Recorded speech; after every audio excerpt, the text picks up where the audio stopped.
del doctor Alfonso Gotó Rivera, que es asociado de ASEMELLA desde el mes de junio del año 2024, de este año. En su solicitud de inscripción, el doctor Gotor nos decía que estaba interesado en formar parte de nuestra asociación, nada más comenzar su residencia en dermatología, para que su formación científica se pudiera acompañar también de la humanística, para intentar dar un mejor trato a sus pacientes y mejorar también el sistema sanitario en el que los médicos pues hacemos nuestro trabajo. El discurso de ingreso que va a pronunciar se titula El falso consuelo de la medicina. Y el acto, como es habitual, pues se desarrollará de la siguiente manera. La presentación del conferenciante la realizará el profesor Fernando Vandrés Moya. A continuación, el doctor Gotor leerá su discurso, al que yo tendré el honor de dar respuesta. Así que, nada más, buenas tardes y cedo la palabra al profesor Vandrés.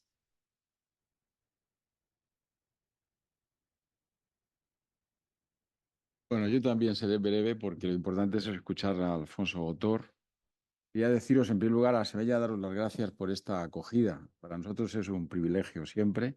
Ya lo es desde que suscribimos en la Fundación Ortega Marañón el convenio de colaboración con la Semella. Vamos haciendo cosas lo mejor que podemos y vamos caminando en esta idea de que la medicina y las humanidades, la ciencia y las humanidades no son cosas que hay que contar de manera suelta, sino que es un todo. Es un todo, porque igual que un paciente cuando dice que le duele o cuando enferma, enferma todo el organismo, no enferma solo el hígado o el bazo. Mueren. Eh, También seré breve porque tengo el privilegio de presentar a Alfonso. Lo habitual sería aquí citar el día que nació, el colegio que estudió, los trabajos que publicó. No, no voy a hacerlo así. Él es un hombre que se ha incorporado a la vida médica recientemente. Tuvo su brillante plaza de médico interno residente recientemente y está en el hospital 12 de octubre, alumno de nuestra Facultad de Medicina, alumno brillante. Pero yo quisiera contaros y compartir con vosotros en su presentación o con motivo de ella un aspecto que a mí siempre me gustó. Todo comenzó en Lectio. Todo comenzó en Lectio. Lectio es una iniciativa que surgió en la Facultad de Medicina. Tenemos aquí algunos ilustres compañeros y alumnos que ya en breve también serán residentes. Era organizar en la Facultad de Medicina de la Universidad Complutense de Madrid un club de lectura. Recuerdo, se lo comenté, perdonar, al decano, y me insinuó que si estaba un poco perdiendo el control en neuronas. Porque dice, ¿por qué me dices esto? Dice, porque mira, los chicos están desbordados, ¿no? Ya no dan abasto. Apuntes, clases, exámenes y tal.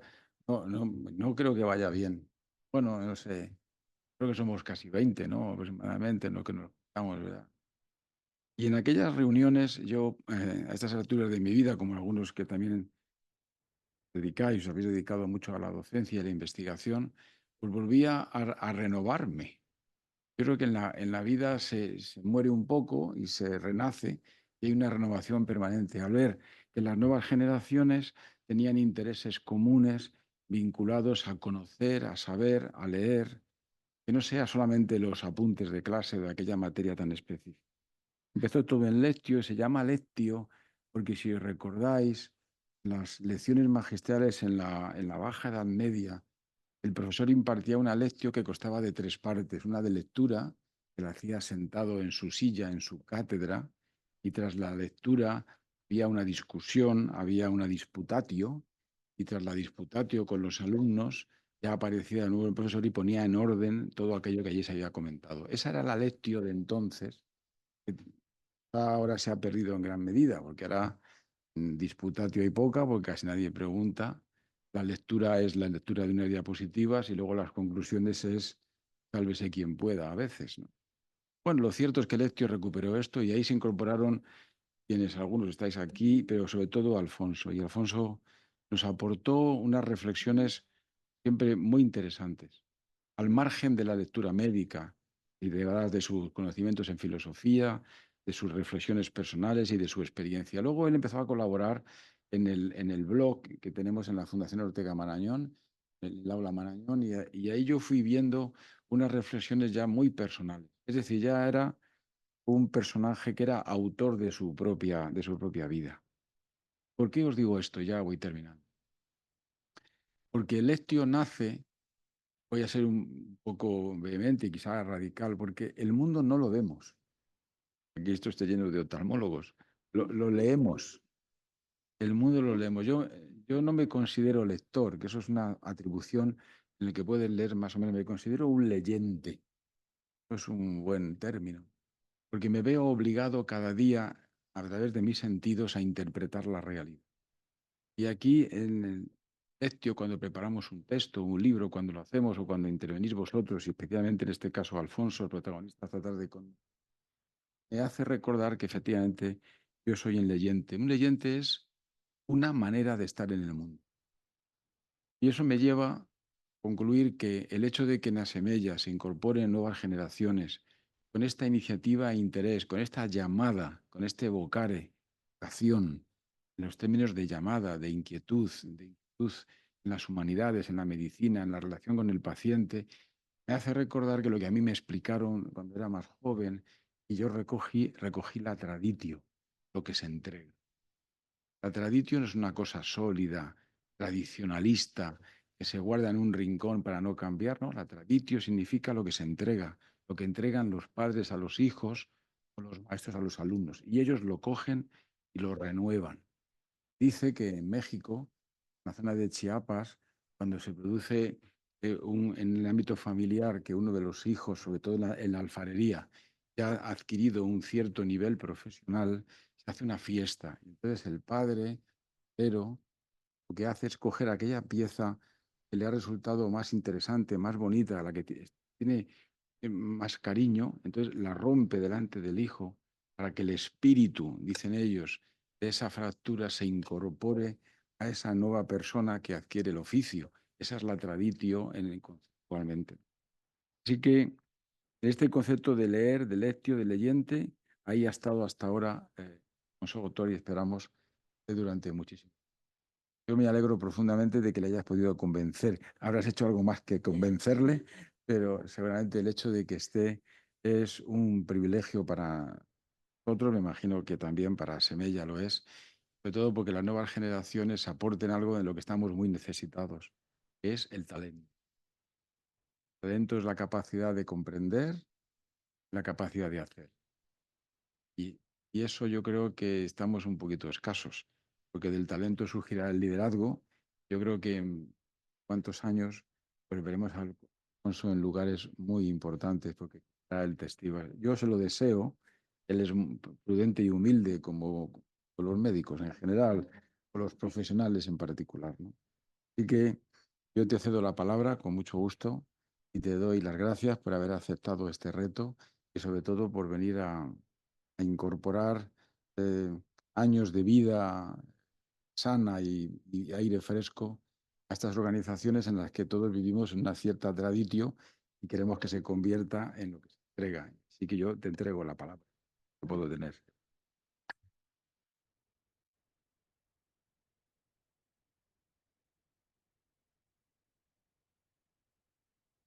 Pues muchas gracias, doctor Mandrés.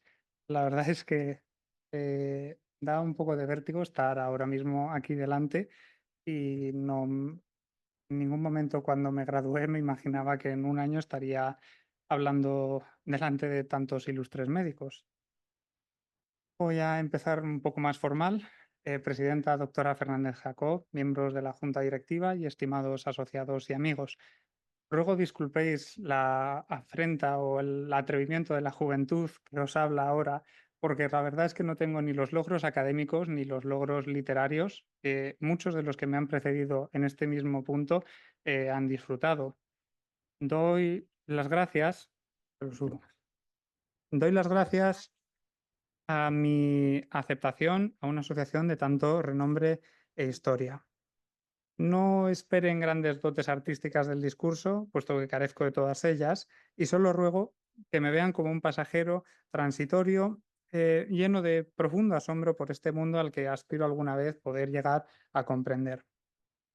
Antes de empezar el discurso como tal, la doctora Fernández Jacob me pidió que hiciese una pequeña reflexión sobre qué me llevó a desarrollar mis inquietudes humanísticas, entonces lo voy a llevar a cabo brevemente. La mayoría de los avances en la historia de la humanidad han surgido en un momento de crisis o de cambio radical de la sociedad. Bien porque son ellos mismos la crisis, como fue la fisión del átomo a finales de los años 40, o como una respuesta a una crisis que ha surgido por otro motivo, como por ejemplo el desarrollo de las vacunas de RNA mensajero en la reciente pandemia de la COVID-19. De forma paralela, aunque mucho más modesta, surgieron mis inquietudes humanísticas en el seno de una crisis personal en la transición entre el final de la infancia y el inicio de la adolescencia, momento en el que el hombre normalmente toma conciencia de su propia mortalidad. Esta crisis existencial, se podría decir, me llevó a buscar una respuesta o una solución y eso me acabó llevando a las costas de ese compendio de preguntas y respuestas más grande que ha elaborado nuestra especie, que no es el examen MIR, sino que es la filosofía. Una vez encontrado este manantial de conocimientos, mi interés por las humanidades terminaría estableciéndose gracias a, sobre todo, el doctor Mosés Simancas, profesor de filosofía de mi colegio, que fue el maestro responsable de transmitirme su pasión por esta disciplina y su espíritu con el que se enfrentaba a la vida, curioso y crítico a partes iguales, y en él debo en gran medida ser quien soy. Mi interés, por lo tanto, en las humanidades precede en varios años a la elección de cursar la carrera de medicina, y de hecho fue la filosofía la que despertó mi interés por el hombre en todos sus aspectos, llevándome a formarme, aunque mínimamente, en historia, en literatura, en psicología y en menor medida en pintura, escultura y poesía. Y el interés por el ser humano fue lo que terminó cristalizando en la elección de mi carrera académica, la medicina, como oportunidad de conocer al hombre en profundidad y en su mayor momento de vulnerabilidad, que es la enfermedad. Actualmente, una vez finalizada mi formación académica y recién comenzada mi formación especializada, me encuentro enormemente agradecido a todo mi bagaje humanístico. No por menos mencionar a Lectio, que fue el que revivió al final ese interés que me había traído a la medicina y lo salvó, por así decirlo, de los años técnicos que suponen el primer y segundo curso de la carrera de medicina, que pueden resultar un poco tediosos para cualquiera. Solo es ahora cuando comprendo por fin que el médico no es ni puede limitarse a ser un mero técnico de la biología humana, sino que debe considerar el abordaje de la enfermedad en todos los aspectos de la persona que tenemos delante. Esto, en mi opinión, solo puede conseguirse aparte de la experiencia clínica y con una base humanística adecuada. Y ya doy paso al discurso tal. La medicina es el arte del diagnóstico y tratamiento de las enfermedades cuando son curables y del acompañamiento de los pacientes y del alivio de su sufrimiento cuando no lo son. Uno de los principales objetivos de la profesión médica es, precisamente, la reducción del sufrimiento del individuo. De hecho, la reciente Ley Orgánica 3/2021 de prestación de ayuda para morir tiene como justificación ética este objetivo tradicional de nuestra profesión. Sin embargo, uno podría preguntarse cuáles son los límites al papel de la medicina en esta reducción del sufrimiento. ¿Existen algunas formas de sufrimiento individual que afectan al cuerpo, la mente o el comportamiento que se encuentran fuera de su potencial inclusión en la provincia de la medicina? Algunos elementos de nuestra sociedad, médicos, pacientes y organizaciones sociales y empresariales, demandan un abordaje y tratamiento de problemas como las dificultades escolares, la estatura baja, la desorganización conductual, bajo la excusa de que son problemas que causan sufrimiento individual. ¿Esta reivindicación es, por lo tanto, adecuada o resulta excesiva? Esta demanda para abordar las dificultades de la vida como una enfermedad se enmarca dentro del fenómeno conocido como medicalización, caracterizado por el proceso por el cual los problemas no médicos son definidos y tratados como problemas médicos. Aunque existe un interés sociológico desde la década de 1970, la medicalización ha continuado extendiéndose de forma progresiva hasta llegar a la situación actual. Tradicionalmente se ha puesto el peso de la culpa de la medicalización sobre los hombros de los médicos, tildando el proceso como un imperialismo médico y de un interés profesional por ampliar los límites de la medicina, en aras de afianzar su capacidad de control social. Sin embargo, en los últimos años ha crecido la atención dedicada a otros actores sociales implicados en el proceso, como la industria farmacéutica, las organizaciones de pacientes y de los propios individuos. Reconociendo la gran complejidad de este fenómeno y la multitud de agentes implicados, voy a centrarme en reflexionar sobre el papel que ha tenido el propio individuo en su desarrollo. El ser humano es un animal complejo. La filosofía antigua pone el énfasis en su actividad racional para distinguir al hombre del resto de seres vivos. El uso de la razón es lo que nos hace únicos y nos dota un entendimiento superior. Sin embargo, como la metáfora del carro alado de Platón, el alma humana no está formada exclusivamente de parte racional, sino que hay otras fuerzas internas que identifica como la voluntad o el apetito. El equilibrio entre estas partes, con una estricta jerarquía de la razón sobre el resto de los elementos, como una auriga que dirige una cuadriga de caballos, es necesario para la salud del alma y del individuo en el que habitaba. La doctrina platónica originó varias escuelas filosóficas, entre las cuales destaca en la antigüedad el estoicismo, fundada por Zenón de Citio. Esta escuela, con exponentes más conocidos como el escritor Séneca o el emperador Marco Aurelio, ponía el énfasis en aceptar los vaivenes del destino como inevitables, abandonando deseos y esperanzas terrenales para abstraerse de los males del mundo. La ideología de esta escuela influyó en los inicios del movimiento cristiano y originó una cultura de tolerancia de la adversidad y de búsqueda de la felicidad a través de la actividad racional. El problema es que en los últimos años el desarrollo de la cultura individualista y la búsqueda de gratificación inmediata han modificado la actitud de las sociedades occidentales. Varios sociólogos señalan la reducción de la tolerancia de la población a síntomas leves y problemas benignos. Esto se conjura con la disminución de la religiosidad, la afianzada fe que tiene el hombre en la ciencia y el progreso, así como el desarrollo de la medicina moderna, condicionado por la explosiva medicalización de nuestra sociedad. De esta manera, todos estos factores se han propuesto como un contexto explicativo ante el crecimiento exponencial de los diagnósticos médicos y las tasas de tratamiento que se ven en en los países occidentales. Es decir, en la actualidad, ante los problemas de la vida, el hombre busca una medida que permita su rápida solución para no tener que enfrentarse a ello. En este sentido, para muchos, la medicina se ha convertido en su principal consuelo. Boecio se considera por tradición el último de los estoicos clásicos y al primero de los filósofos medievales. Su magnum opus se llama El consuelo de la filosofía, de ahí el título del discurso. Esta obra recoge la influencia de la tradición filosófica clásica, con algunos tintes del cristianismo que se había sentado ya en el decayente Imperio Romano, para ocupar el lugar dejado por las religiones paganas.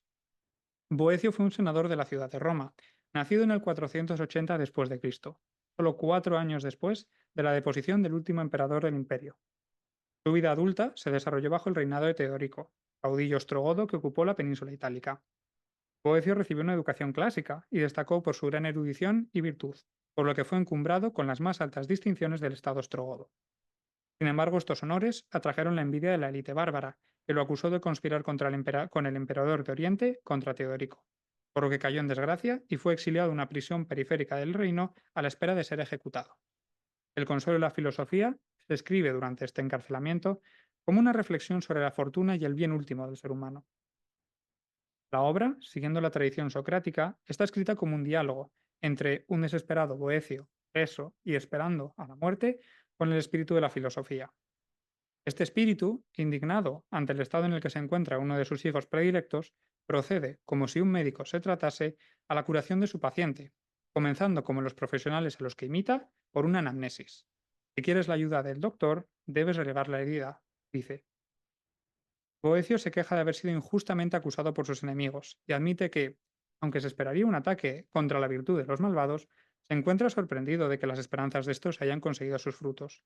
Considera monstruoso que Dios, supuesto gobernante bondadoso del universo, se limite a mirar impasiblemente mientras cualquier criminal logra su objetivo contra el inocente. Esto culmina en su recuerdo de la pregunta de Epicuro: ¿de dónde procede el mal si hay de un Dios? ¿O de dónde procede el bien si no lo hay?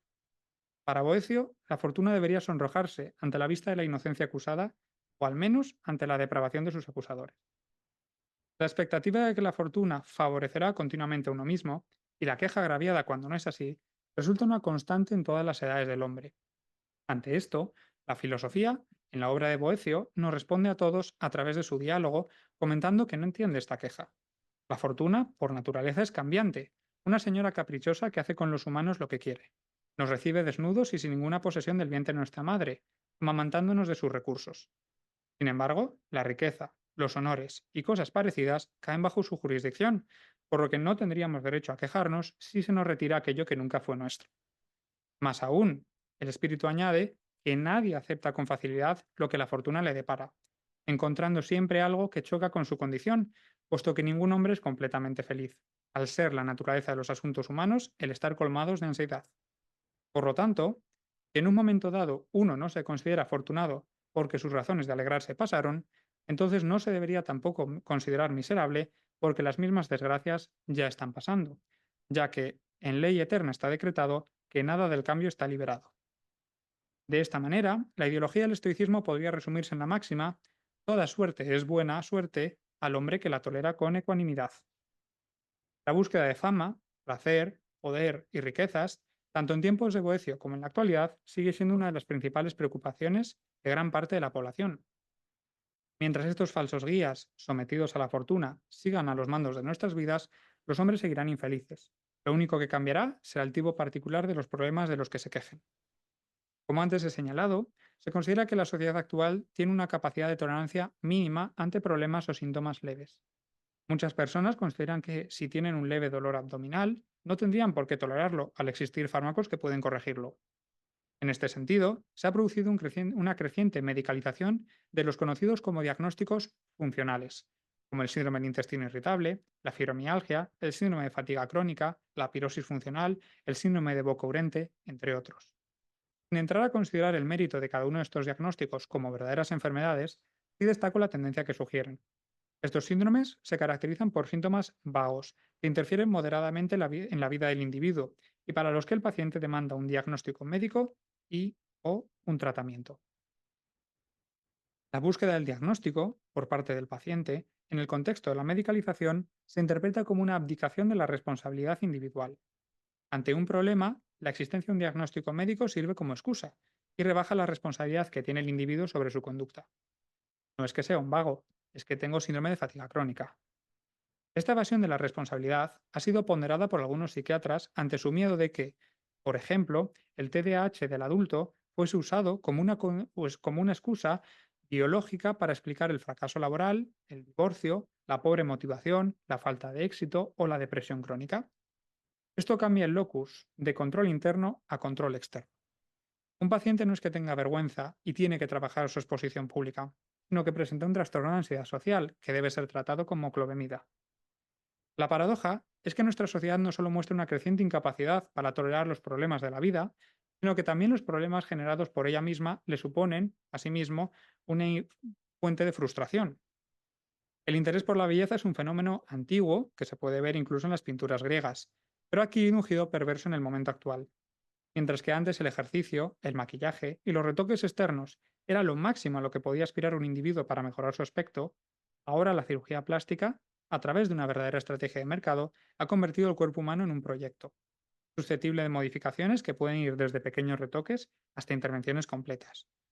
¿Para qué tiene un niño que aceptar la forma de su mandíbula cuando no se adapta al canon de belleza imperante en el momento? ¿Acaso una osteotomía no podría corregir esta forma y aliviar el sufrimiento de verse ridiculizado por su cara? Si volvemos a la obra de Boecio, nuevamente nos encontramos con reflexiones al respecto. Tu propia naturaleza no te hace bello, es debido a la vista débil de la gente que te ve. Además, piensa lo excesivo que es este deseo por el bien del cuerpo, cuando, como sabes, todo lo que admiras puede ser reducido a nada por 3 días de ardor febril. Si existe un hastío vital ante problemas menores, entonces los grandes problemas del ser humano se convierten en montañas inconquistables que se deben eludir durante el mayor tiempo posible. La preocupación por la muerte es uno de los principales temas de nuestra especie. Vertebra el relato central de la mayoría de las religiones de nuestra historia y ha presentado siempre un papel relevante en las culturas humanas.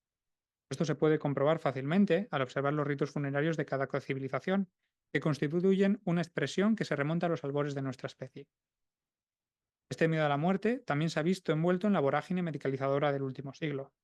Los signos del envejecimiento, como antesala a la defunción, son repudiados. La cirugía plástica, los fármacos contra la alopecia, las cremas antiarrugas, los tratamientos de la disfunción eréctil o los fármacos para mejorar la función cognitiva y la memoria comparten el deseo de mantener los signos de juventud del cuerpo, a veces aceptando importantes efectos secundarios. Por lo tanto, existe una verdadera carrera en la identificación de marcadores de riesgo de enfermedad, que son cribados y tratados para evitar la aparición de patologías letales. Esto es un impulso a la vigilancia médica de nuestras vidas, convirtiendo a personas sanas en preenfermos, tratando al marcador de riesgo como si fuera una enfermedad por sí misma. No tenemos que tratar la hipertensión arterial para evitar el infarto, tenemos que tratar al paciente prehipertenso para evitar la hipertensión arterial. Esto nos acerca al momento en el que nos encontraremos a la última persona sana, escenario que ya ha sido anticipado por el médico Clifton Medor en un artículo publicado en el New England Journal of Medicine. En este, Medor presenta una obra ficcional en la que un profesor de 53 años de introducción al álgebra en una pequeña universidad del Medio Oeste, no importaba cuántas evaluaciones médicas recibía, los doctores eran incapaces de encontrar nada malo en él. En la obra, este profesor era la última persona del mundo para lo que esto era verdad. No sé cómo de cerca estamos de que se cumpla.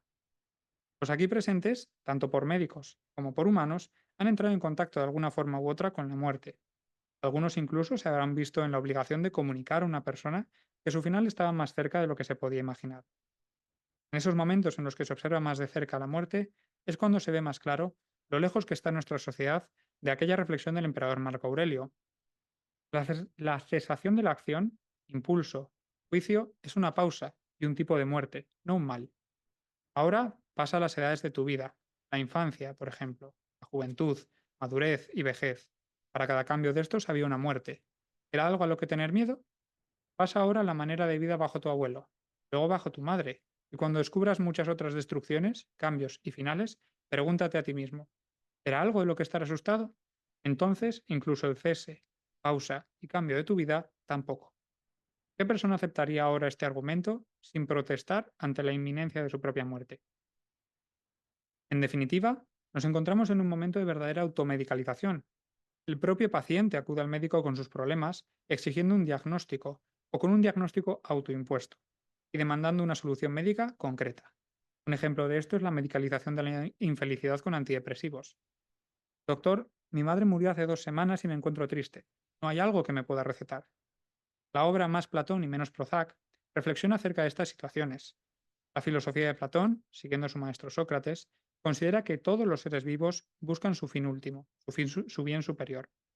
En el caso del hombre, el fin es la felicidad.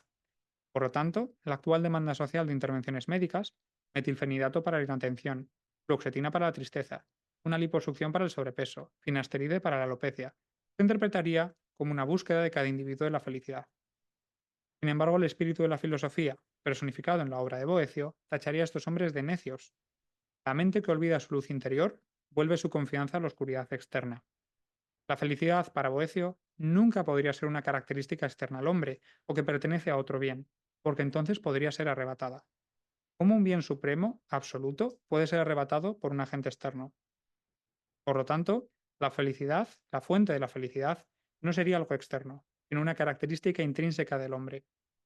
Además, como la felicidad es el bien supremo de la naturaleza racional y de cualquier cosa que puede ser arrebatado no es bien supremo, la fortuna, de la que se quejaba Boecio por causarle infelicidad, por su propia mutabilidad, jamás podría llevarle a la verdadera felicidad. Para la filosofía clásica, es el ejercicio de la razón lo que da la verdadera felicidad al hombre. En conclusión, resulta más imperativo que nunca reflexionar sobre nuestra actitud vital. La sociedad actual nos impulsa hacia un modo de vida orientado hacia la economía del mercado, en la que se busca disfrutar lo máximo posible de forma rápida y eliminar rápidamente cualquier inconveniente.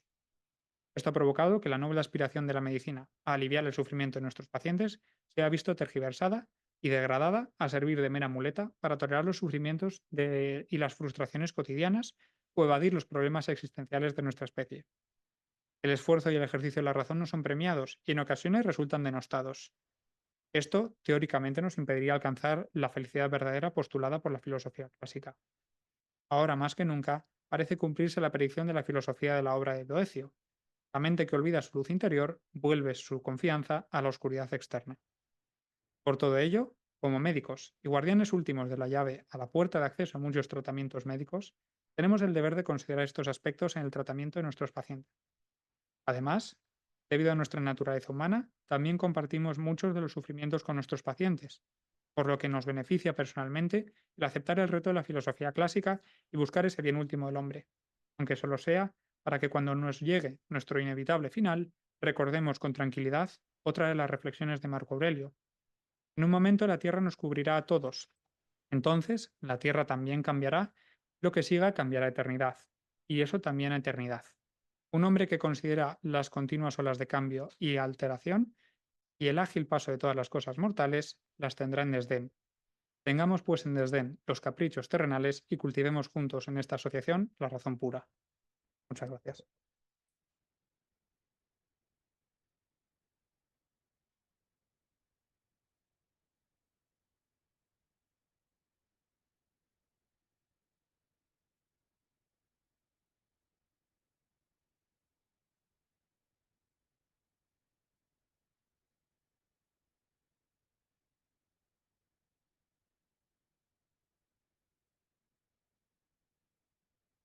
Bueno, pues buenas tardes de nuevo. Es para mí un placer y todo un honor, que además me llena de esperanza, el contestar el discurso de ingreso del doctor Alfonso Gotó Rivera. Y digo me llena de esperanza porque es que es el más joven de todos los miembros de Asemella, que hoy con la lectura de su discurso pues se convierte en asociado numerario. Para nuestra asociación, su incorporación y seguramente su muy activa colaboración con nosotros en el futuro hace que todos los miembros de Asemella podamos hoy tener confianza en la continuidad en el tiempo de nuestra asociación médico-humanista. Algo que a mí, bueno, como actual presidenta, pues es que me llena de tranquilidad y sobre todo, como he dicho antes, de esperanza, porque a través de él y de la lectura de su discurso que ha pronunciado esta tarde, nuestra asociación tan antigua y con tanto prestigio, pues ahora ya se proyecta en el futuro. Bueno, yo conocí a Alfonso, bueno, ahora ya desde el mes de junio pasado, al doctor Gotor, a través del Foro de Lectura y Pensamiento Lectio de la Fundación Ortega Marañón, que es iniciativa del profesor Fernando Vandrés, que hoy hemos tenido también pues, la suerte y el honor de recibir aquí en nuestra sede de la Organización Médica Colegial para realizar la presentación de Alfonso. Y bueno, como ya he dicho, cuando yo le conocí, pues estaba en su último curso de medicina. Y ahí en Lectio, de él siempre me sorprendió pues su talento sincero, responsable y ante todo extremadamente discreto. Y me dijo que lo primero que haría al terminar la carrera pues sería asociarse a Semella. Y como otra de las características del doctor Gotor, además de todas las que he citado antes, pues es también la de ser un hombre de palabra, pues da casualidad que aquí estamos todos esta tarde reunidos y hemos escuchado su filosófico e interesante discurso. Bueno, Alfonso, cuando pensaba en el contenido del discurso, me dijo que se iba a inspirar en el libro El consuelo de la filosofía de Boecio, que yo entonces, y ya pensando en redactar su contestación, pues también comencé a leer. Y así, titulando su discurso El falso consuelo de la medicina, el doctor Gotor hace un guiño a la filosofía de Boecio, analizando los problemas más actuales del ejercicio actual de nuestra profesión de una manera historiográfica, pues realmente asombrosa y original, porque los está mirando desde el prisma de un escritor del siglo V, reflexionando de forma muy certera sobre el peligro que puede representar el que la medicina intente ocupar en el alma humana el papel que siempre debe estar reservado a la filosofía. Porque realmente, como nos ha descubierto el doctor Gotor esta tarde, las similitudes entre filosofía y medicina son muy estrechas, y esto puede verse claramente en esta obra de Boecio. El libro, como él ha dicho, está escrito siguiendo las enseñanzas de Platón en forma de diálogo, y en él la filosofía, pues realmente eso se convierte como un médico para el alma, y utiliza, como luego haría Freud muchos años después, el método psicoanalítico para intentar buscar cuál es el origen de la infelicidad del alma humana y así ponerle remedio. La confianza excesiva en los progresos de la ciencia, en la sociedad individualista en que vivimos, puede llevarnos, como muy bien ha apuntado nuestro conferenciante, a pensar que en las dificultades de la vida, pues no como si fueran una contingencia que hay que superar para continuar viviendo, sino como si realmente fueran una auténtica enfermedad. Una enfermedad para la que además creemos que siempre tiene que haber un remedio efectivo y además inmediato. Bueno, pero este argumento desde luego no es cierto en absoluto y además es precisamente el origen de la pérdida de felicidad que ahora aqueja nuestra sociedad. Esa felicidad que para Aristóteles era el mayor bien al que podía aspirar el hombre. El filósofo Marco Aurelio, también citado por el doctor Gotor, también decía que hace falta muy poco para tener una vida feliz, porque la felicidad está dentro de nosotros, en nuestra forma de pensar. Y también decía, acepta las cosas que el destino te ata y sobre todo ama a las personas que el destino te trae, pero ámalas siempre con todo tu corazón. Y quizá la ansiedad y la falta de felicidad que se advierte en la sociedad actual se deba a que realmente no sabemos aceptar el destino, como nos recomiendan los filósofos estoicos, pero que además cuando lo aceptamos, pues no lo hacemos con el corazón, como nos aconseja Marco Aurelio, sino de una manera impuesta y muy superficial. Esta superficialidad que inunda nuestra sociedad a través de la publicidad y de la falsa belleza, siempre exterior, a la que se intenta llegar, bueno, pues con operaciones de cirugía estética, tratando de solucionar con ella pues esos problemas físicos menores, como ser demasiado delgado, demasiado gordo, tener o no una cara agradable. Bueno, todas esas cosas que es que realmente son problemas superficiales, pero que nosotros hemos convertido en importantes y por ello intentamos ponerlos solución de una manera o de otra, llegando a considerarlos, como muy bien ha apuntado el doctor Gotor en su discurso, como una enfermedad que hay que tratar. pero que cuando logramos superarla, y entonces ya deberíamos ser felices, bueno, pues resulta que solo sentimos en el alma una profunda sensación de vacío interior. Epicteto, el gran filósofo estoico, era esclavo y su amo, para probar su resistencia al dolor, comenzó a retorcerle una pierna para comprobar si perdía la calma y se quejaba. Pero como él no lo hacía, pues continuó retorciéndosela hasta rompérsela y le dejó cojo. Y Epicteto hablaba así en relación con la enfermedad derivada de su cojera. Decía, la enfermedad es un obstáculo para el cuerpo, pero nunca para la voluntad. Sí, yo soy cojo. He aquí un obstáculo para mi pie, pero no para mi voluntad. Y recomendaba hacer siempre este razonamiento para lograr todo y no tener obstáculos para nada. Bueno, desde luego yo creo que seguir los consejos de Epicteto y ejercer el estoicismo hasta el punto de dejar que le retuerzan a uno una pierna hasta dejarle cojo, bueno, pues es algo que es excesivo. Sin embargo, si aceptásemos estas contrariedades naturales de la vida con una actitud estoica, intentando no crearse nunca obstáculos ante ellas, pues creo que todos podríamos llevar una vida mucho más serena y además ser mucho más felices. Y como ha citado el doctor Gotor, otro de los temas que se intentan obviar o ignorar actualmente en nuestra sociedad es el de la muerte. Bueno, que es algo inevitable y también la consecuencia natural de la vida. Quizás sea Epicuro quien mejor defina esta falta de defensa que tiene el hombre frente a la muerte, al decir que ante la muerte todos habitamos en una ciudad sin murallas, porque no hay nada que nos pueda defender hasta esta ley inexorable de la naturaleza.